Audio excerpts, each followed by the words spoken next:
This video is brought to you by Peaches All Effects Packs. Hey, check it out or else. Welcome back to another episode of Unedited Edits. Today, we're gonna get very very specific. In particular, we're gonna be talking about Fusion. And so what I'm gonna be doing is this is a trailer that I made a little while ago for Hector, aka Repol's, introducing a Warzone league that he was going to be hosting, a Call of Duty Warzone league. Now the video itself is about a minute or so long, but it involves a heavy amount of motion graphics. So what I'm going to do today is I'm going to play through just this like 10-second snippet, and then I'm going to show you how to recreate one of those things that I made. If there's something else that you see within this snippet that you're curious about making, let me know and I can definitely make a follow-up video to this. But with that said, let's go ahead and hop straight into it. So I felt like this section in particular would kind of be a cool way to introduce some different masking techniques and some different practical ways that we can utilize Fusion. Again, that is this little moment right in here where Hector says, oh, let me undo this. 21 teams will then be divided into 3 separate groups. Okay. 21 teams are going to be divided into 3 separate groups. A, B, and C. That is the information that we're going to be trying to present here, right? Now, before you click ahead in the video, a lot of people are going to screw up, not so much in the edit, but in setting up the edit. When we're talking about building out motion graphics in DaVinci Resolve and Fusion, or even if you're in the dark side in After Effects, it is going to be very difficult to go into it blind and hope for the best. So some things that I want you to start thinking about is, how big did we make these elements? Why did we make them that big? What font are we using here? How many elements are actually in this shot? We've got the background.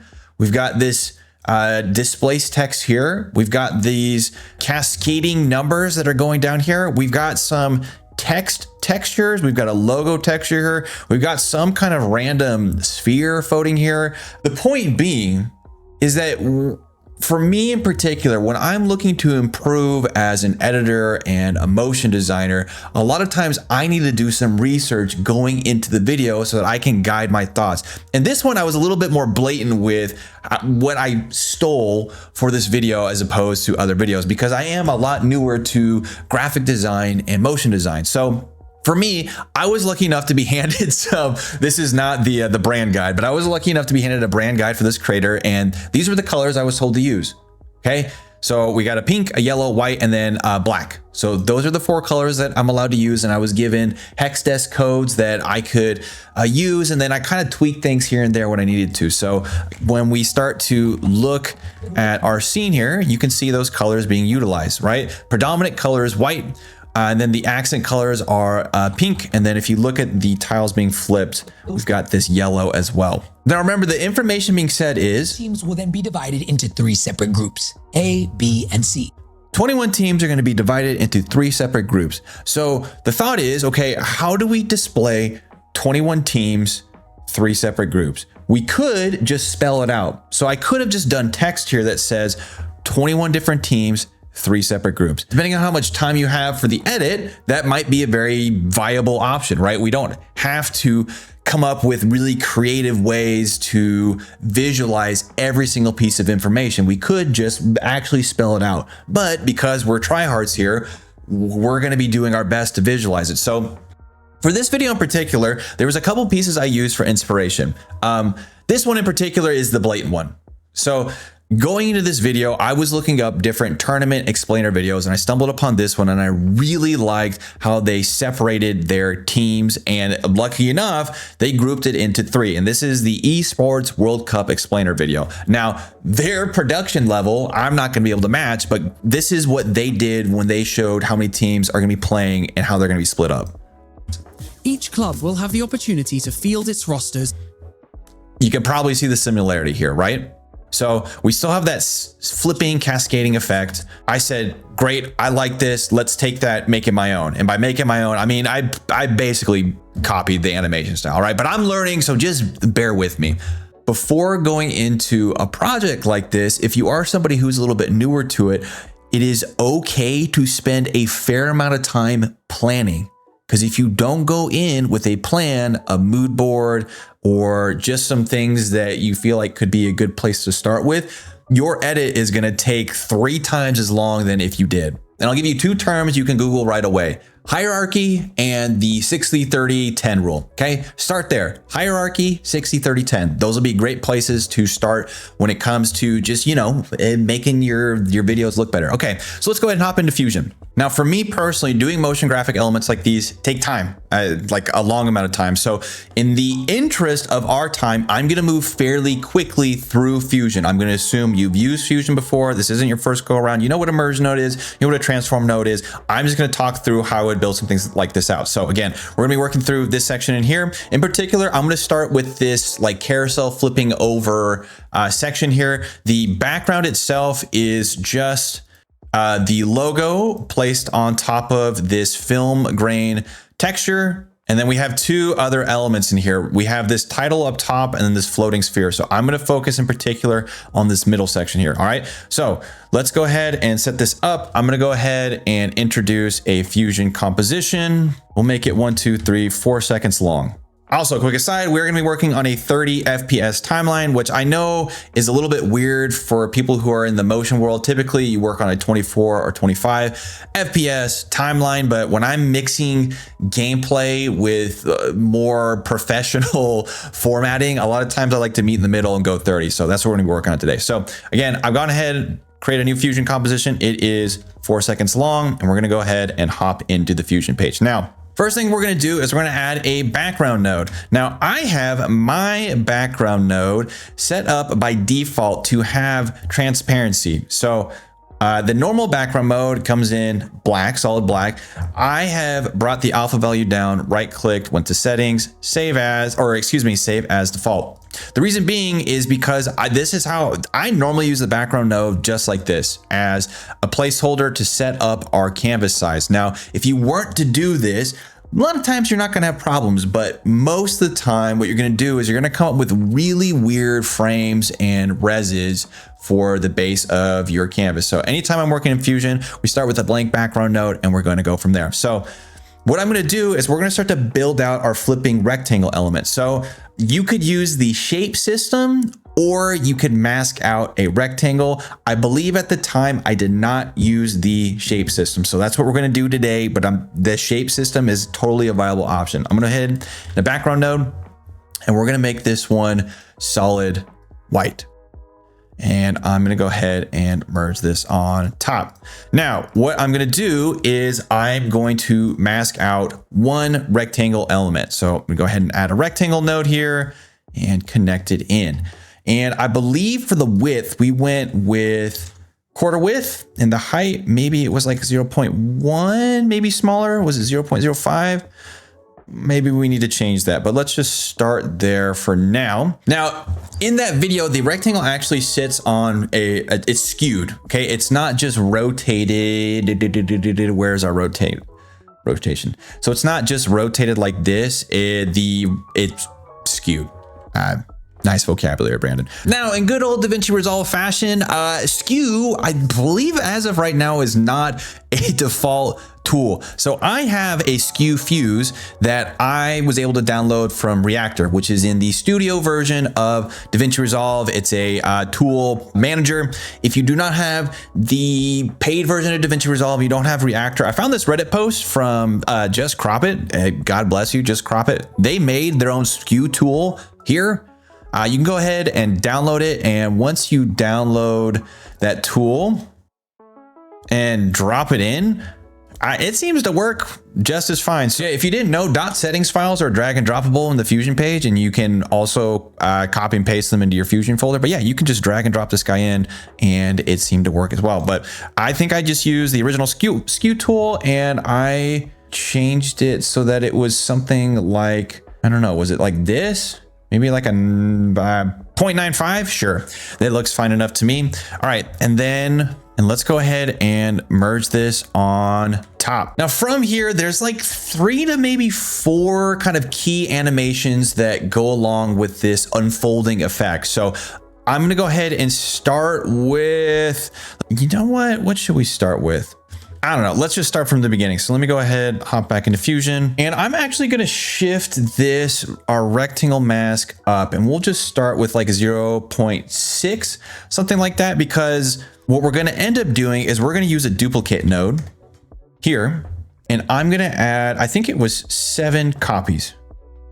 And we're gonna go ahead and start to position those so that they're equally spaced. So let's do center of 0.4, and then we can bring this up some more so they fill our frame a bit better. 0.75, sure. Okay, so we have the basis of our layout all set up. Next, what we're gonna do is we're gonna set up our color change. So as our rectangles flip out, they swap between, I think it was like 3 different colors before landing on the final one. So what we're gonna do is we're gonna do some frame by frame animations. So on the final frame, which I think we're gonna have be 1, 2, 3, we'll do frame 5.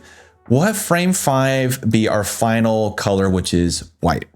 Now what we're gonna do is on the beginning frame, we're gonna do a little off-white. So we'll do something like this, something gray.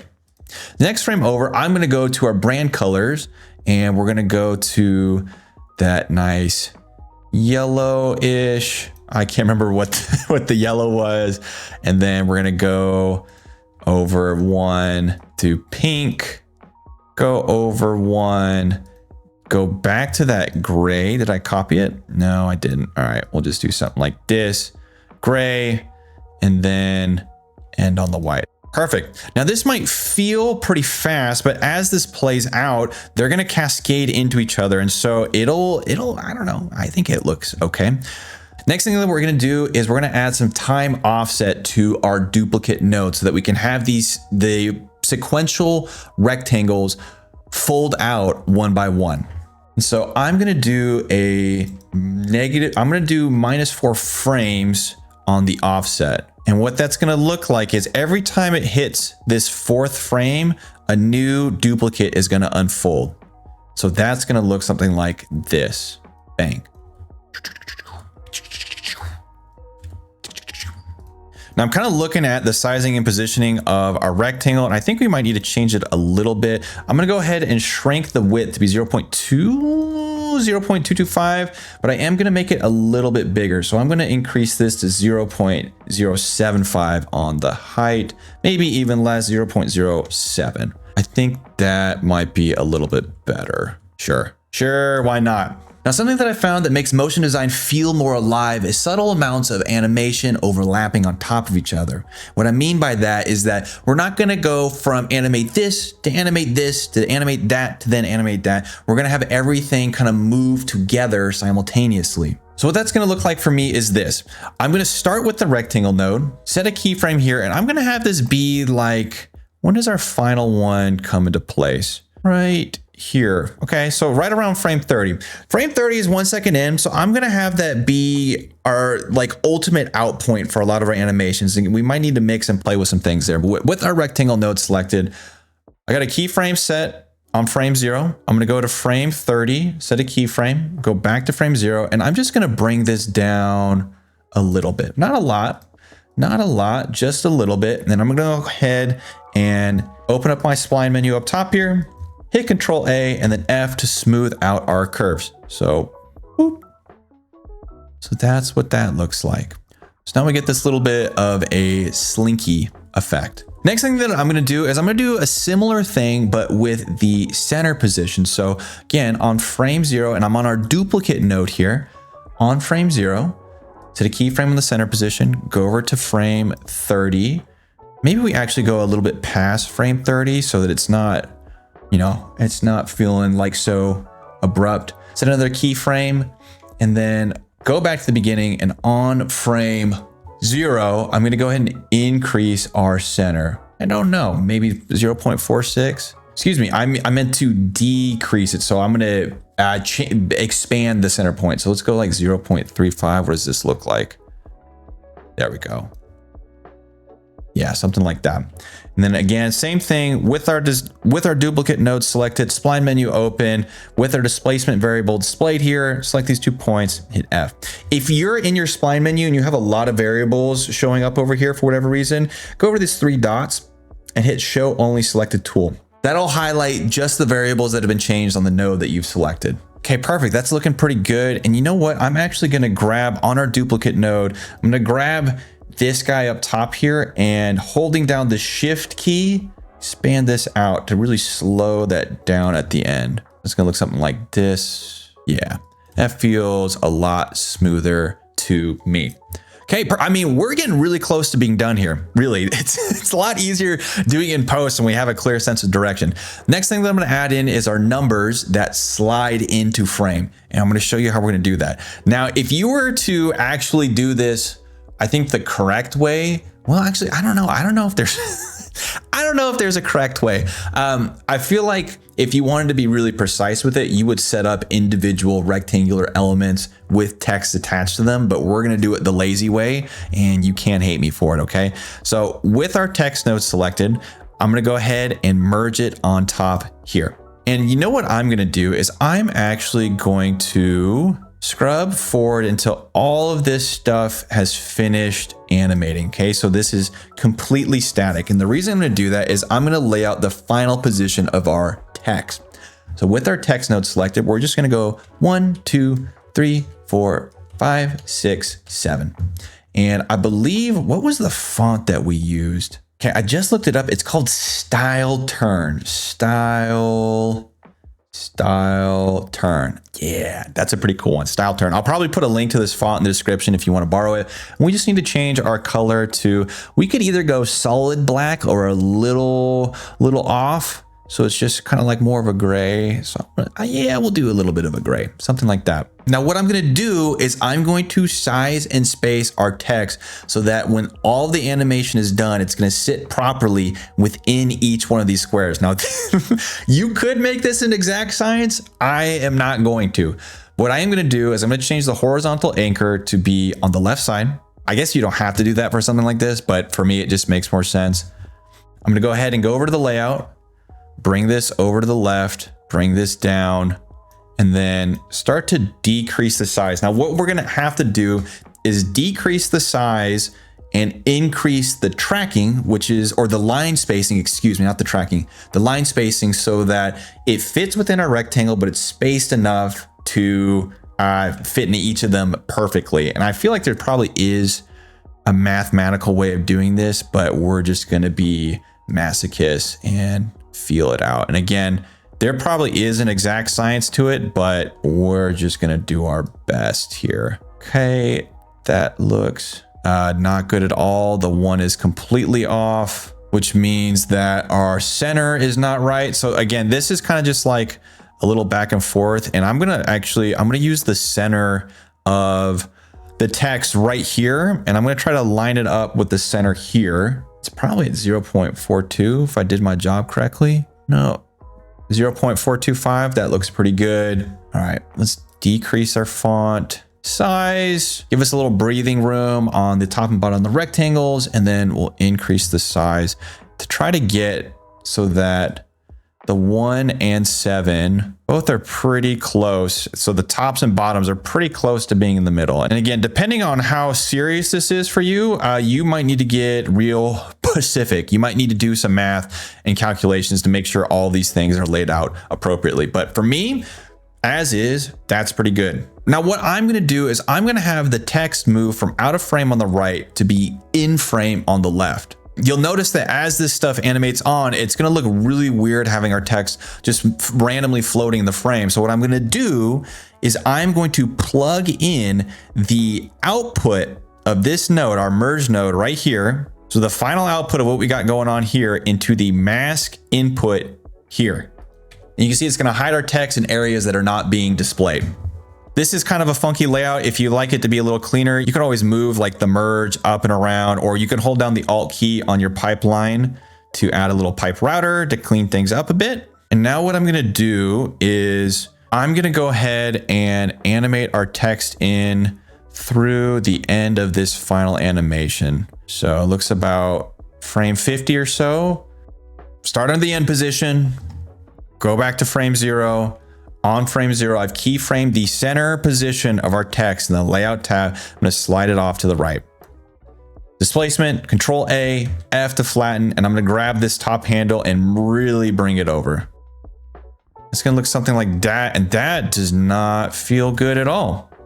That does not feel good at all. So maybe we need to decrease this a bit. And to me, that still does not feel right. So you know what I'm going to do is I think, and the reason it doesn't feel right to me is because it feels like it's moving too fast. So what I'm going to do is I'm just going to decrease how far it's moving. Even if it does start in frame a little bit, I think that's fine for me. So I realized I goofed and I did need to do some fine tuning on the size and line spacing. Let me go back to that spline. So again, like when I'm doing motion graphic work or graphics work or even editing, I am just like you. It is an iterative process. We need to do, okay, that's feeling a lot better. It's a lot of back and forth. It's a lot of, okay, does this feel right? Does this look right? Does it not?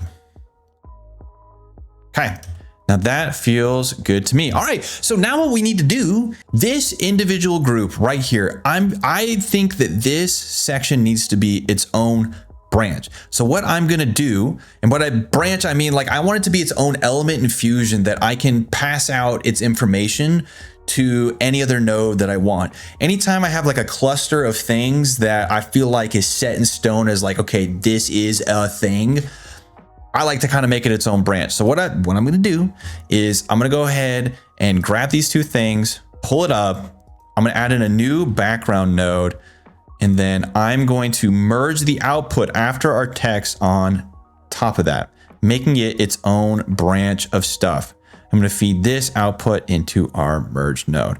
Let me go ahead and delete this pipe router because I think it's making things more messy than it needs to be. And I'm just going to do a little, what happened here? I'm going to do a little node organization, something like this feels a little bit more appropriate. So what I've done, so all I've done in here, and it might have been a little bit weird to follow, is this section up top here, right? This is still the same amount of nodes. I've just reorganized our nodes to go vertical instead of horizontal. So it just kind of cleans things up a little bit. You know what, actually, now that I'm thinking about it, I think we can we delete these and it'll still be fine? Just go background and then mask. Yeah. Okay, well, that definitely simplifies things up just a little bit. So what I'm going to do is on this bottom merge node on our branch here, I'm going to position this so that we are sitting over on the left third of the frame. So I've changed the center position of the X to be at 0.2. Now from here, we just need to make our three other columns over here. And I can't remember if I mentioned it yet or not, but I have these guides set up. Control G is to bring up your guides in Fusion.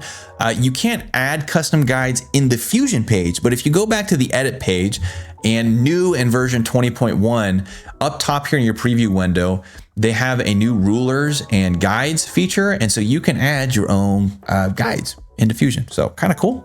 Let me go and turn those off real quick. And unfortunately, I did goof again, but that's okay. We're just going to get a lot of practice over here in Fusion. The options that you can do are a few things. One, you could just copy and paste this branch here, and there is absolutely nothing wrong with that for the most part. If you wanted to delay your keyframes, what you could do is drag and select all of your nodes here, hit Control A on all the splines, and then with your spline menu open, go down to here, change the drop down from time to time offset, and you can add a frame delay to all of your frames in here. That is definitely one way to doing that. Another way could be to just feed this as a new output 3 times, or we can just duplicate it again, which is what we're gonna do. Now, in order to do that and to do it properly, we're gonna have to reset our merge center here, because what I'm gonna do is I'm going to take the output of this duplicate node and duplicate it again. But right now it's sitting in the middle. So what I'm going to do is I'm going to take the rectangle center and move it over here to this left third. Hello, quick interruption from editor Brandon editing this unedited edit. Looking at this in post, I realized that my methodology might be a little bit confusing here. So to quickly clarify, we have set up one instance of this animation where we have a singular column animating on. That all works great. The thing that I would like to do is set up 2 sequential columns that are also animating in. And the way that we're going to do that is we're going to add a duplicate node after this duplicate node, meaning that we're going to duplicate everything that was set up here. But when we use duplicate nodes, we can only duplicate in one direction, meaning that as is with our column in center here, if I duplicate to the right, it's going to be cut off on this frame. So the next steps that we're gonna take are to amend the original animations to sit on the left third over here so that we have room to duplicate to the right. Back to the video. Now, because our center position is keyframe, we could actually go over here, select these 2 points and shift them over to the left if you wanted to. You can add a transform node here, or if you're lazy like me, just go to the 2 keyframes and change the center position to be 0.2 and 0.2. There you go. No need to overcomplicate it. And now we need to readjust the position of our text. And again, we could just actually, I think, can we just do this with a transform node? Let's be smart about this. All right, so we can just add a transform node off of our text if we don't want to mess with the keyframes, and then we'll just bring it over to the left. So let's go 0.2. And then I think we need to bring it down a little bit. Sure, that looks pretty good. Perfect. I'm gonna go ahead and click anywhere over here in our Fusion comp and add a duplicate node. Bang. I'm gonna feed the output of this duplicate node into this other duplicate 2 node. Okay. I'm gonna preview this node by hitting 2. I'm gonna change the copies to 3. And I'm gonna bring this center position over 0.8. Now we have our 3 columns here. All right. And you probably see where this is going. I'm going to go ahead and add a frame offset, a time offset of -30. Now that looks like this. And actually, let me bring that time offset down because I'd like these animations to overlap each other. So maybe we'll do something like -20. Let's try that.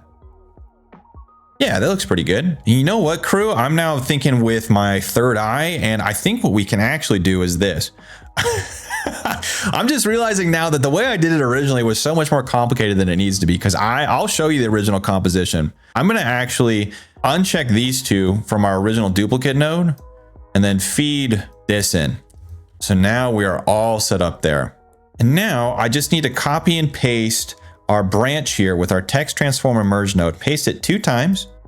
Let's go ahead and make sure we're feeding output to input, output to input, output to input. All right, and so now what we can do is let's go ahead and enter in our new text field. So starting with our second text node here, we need to now go from 8 to, was it 15? So 8, 9, 10, 11, was it gonna be 14? 14? 14 is probably right. Let's go to our third one, and starting with 15, we now need to go 15, 16, 17, 18, 19, 20, 21. Perfect. Let's go ahead and go to the end of our composition over here. And then we go ahead and preview this. Now using our transform nodes, I'm just gonna slide these over to be in place. So this one should be good.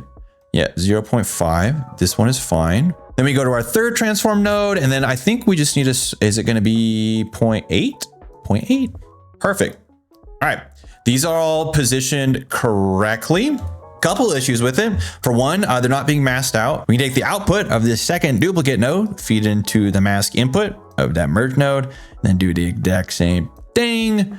Perfect. So now the numbers are being hidden, but you'll notice that they're following the same keyframed animation timing of the original one. So what we need to do, so we can do one of 2 things. One, you can add in a time speed node in between your text node and the merge, and then add, I don't know, what was it, a 20 frame delay. So that is something you could totally do. The time speed node for me always just breaks my Fusion compositions. It just makes things run super, super, super slow. So what I'm gonna do is I'm gonna do it the manual way. I'm gonna click on this text node, hit Control A to select our 2 frames, go down to the bottom, go to time offset, type in 20 to add a 20 frame delay. Same thing over here. I'm gonna select our second text node, select the 2 keyframes, go to time offset, and add a 40 frame delay. And that is looking not half bad, not half bad. All right, so I've gone ahead and overlaid it on top of the original background from the first video. Let's go ahead and give it a play. it's not bad. It's too big. I can tell right now that I have made the rectangles and numbers too big. So that was an uh-oh on my part. But from here, that's the bulk of the animation. The rest of the decisions to fill out this comp come from that motion graphic design side of things. So with all that said, if you made it to the end of the video, is this helpful to you? If not, please let me know. If there's other aspects of that section again that you want to see, let me know. I can definitely do a follow-up video to this. But with all that said, I hope this helps you guys. If you have questions, please come by, join the Discord, and I will see you all in the next one. Peace.